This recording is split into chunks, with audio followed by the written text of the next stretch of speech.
বিনিময় সভার সম্মানিত সভাপতি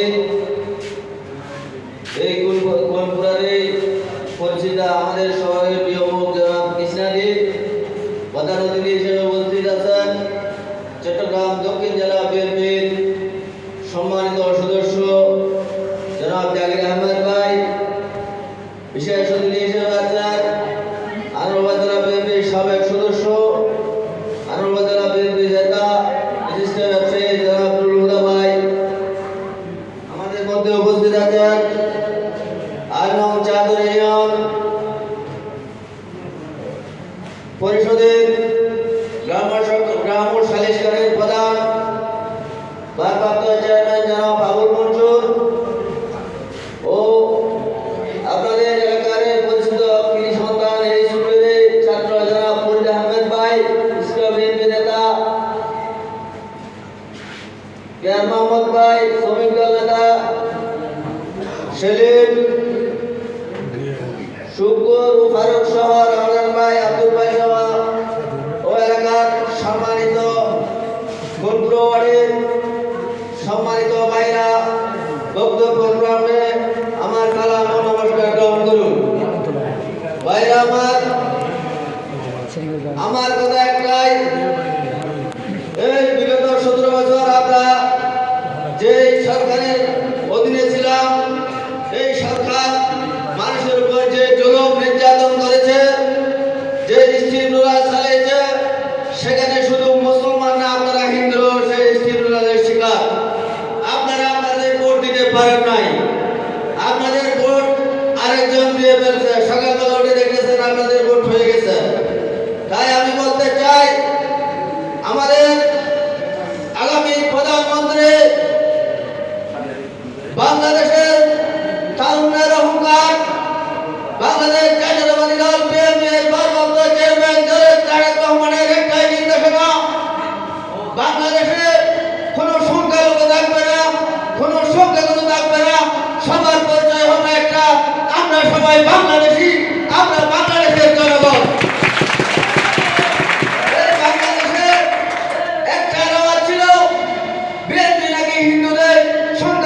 নির্যাতন করে বিগত 1 বছর হয়ে গেছে, আমলিক সরকার চলে গেছে। আপনারা গত 1 বছর প্রায় 1 মাস পরে একটা পূজা করেছেন।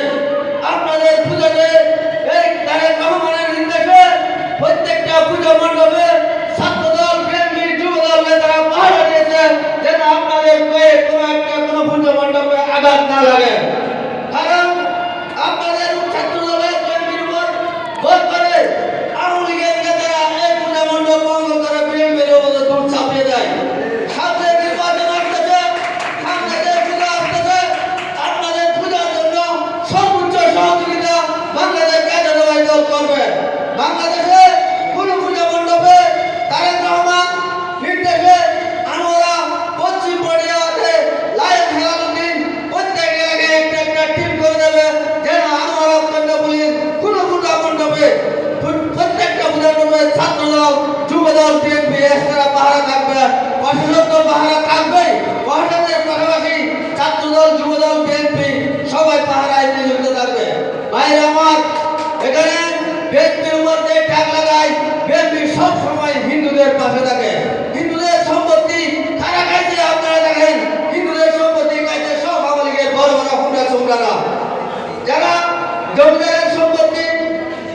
আপনারা জানেন, আপনি এই এলাকায় অ্যাডভোকেট রানাদাস গুপ্তর সাথে আওয়ামী লীগ নেতাদের সাথে প্রায় বাকযুদ্ধ চলতেছে, কারণ হিন্দুদের সম্পত্তি নিয়ে। বিএনপির কোন নেতা আপনাদের হিন্দুদের সম্পত্তি দখল করে নাই, সব হিন্দুদের সম্পত্তি দখল আছে আওয়ামী লীগ নেতাদের। আপনারা খোঁজ নিয়ে দেখেন, বড় বড় জমিদার, পরিপুরা এবং যেখানে যেখানে জমিদার আছে, জমিদারের সব সম্পত্তি ওদের দখলে।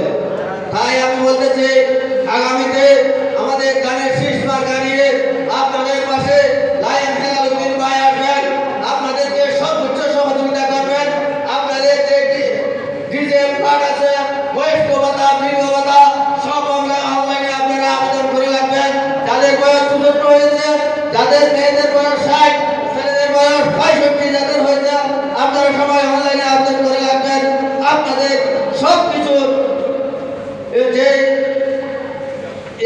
সবকিছু পূরণ করে দেবে বলে আমাদেরকে এখানে পাঠিয়েছেন। আপনাদের পাশে থাকার জন্য অনুরোধ করছেন যেন কোনো হিন্দুর এখানে কোনো নির্যাতন না হয়, রাতের বেলা যেন কেউ মদ খেয়ে আপনাদের উপর কোনো খারাপ কিছু করতে না পারে।